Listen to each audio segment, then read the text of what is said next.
Ovaj zločin obilježio je naraštaje naših obitelji i treba služiti kao upozorenje budućim naraštajima.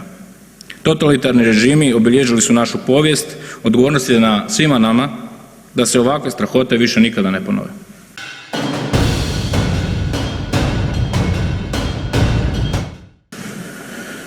Tone, ne zna se godina rođenja.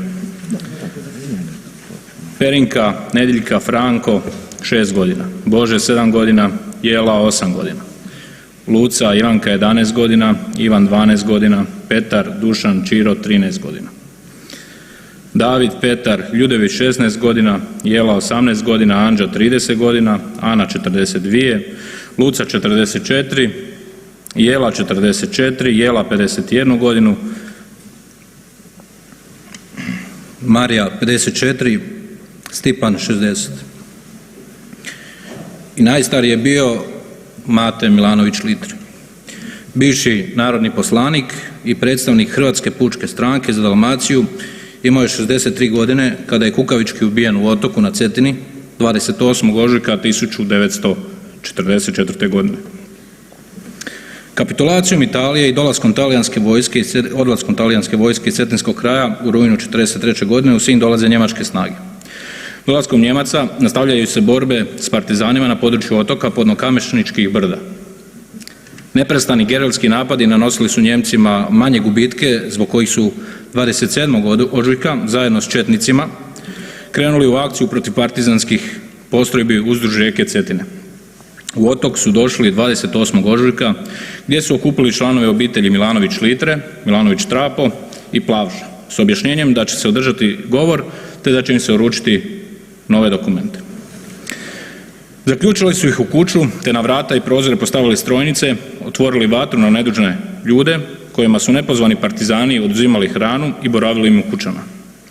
Na kraju su zapalili iste kuće. U pokolju je ubijeno 11 članova obitelji Plavša, 36 članova obitelji Milanović Trapo i 24 obitelji Milanović Litre. Karlo Milanović Litre, moj dida, preživio je pokolj zajedno s još nekoliko članova obitelji, skrivajući se ispod mrtvih tijela svojih voljenih. Partizanske snage večer prije su se povukle iz sela i dobro su znali što će se u selu dogoditi. Ali su iz straha i kukavičluka mještane prepustili divljanju Njemaca i četnika. Mještani Otoka dobro su zapamtili tko im je koliko toliko pomogao, tko je bježao. O toj činjenici govori razgovor s preživjelim mještanima Otoka, očevidac Šima Milanović Litre u svom svjedočanstvu je rekla: odveli su nas u kuću Ivana Milanovića Litre. Tu nas je bilo preko 30. Kad su nas pokupili, govorili su nam na srpskom jeziku da se ništa ne bojimo jer da nam neće biti ništa. Mi smo se radovali njihovom umirivanju jer smo bili veseli kad nas je vojska došla spasiti od partizana. S tim stravičnim i zločinačkim pokoljem on nije imao nikakve veze. Tim gnjusnim činom, gotovo do istrebljenja, uništena je cijela naša obitelj zajedno s Trapićima i Plavšićima. U to vrijeme fra Stanko Milanović Litre, vojno pričuvni dušobrižnik sa stalnim boravištem u Sinju, bio je žrtva partizanske propagande i laži. Komunisti su optuživali fra Stanka da je kriv za pokolj svoje obitelji u svome rodnom Otoku i drugim podkamešničkim selima.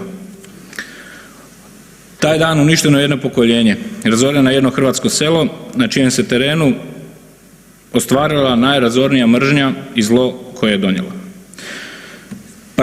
Partizani su mu sudili bez branitelja i obrane koja mu je bila uskraćena.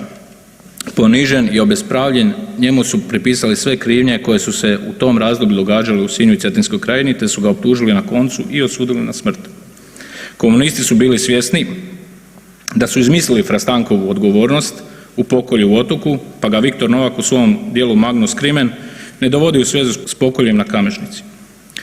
Početkom travnja 1944. godine uhićeno je 70-ak četnika Momčila Đujića pod sumnjom u upletenost u pokolj, koji su ubrzo pušteni na slobodu usprkos poslanih prosvjednih nota od strane tadašnjeg vrha vojske. Ovaj zločin obilježio je naraštaje naših obitelji i treba služiti kao upozorenje budućim naraštajima.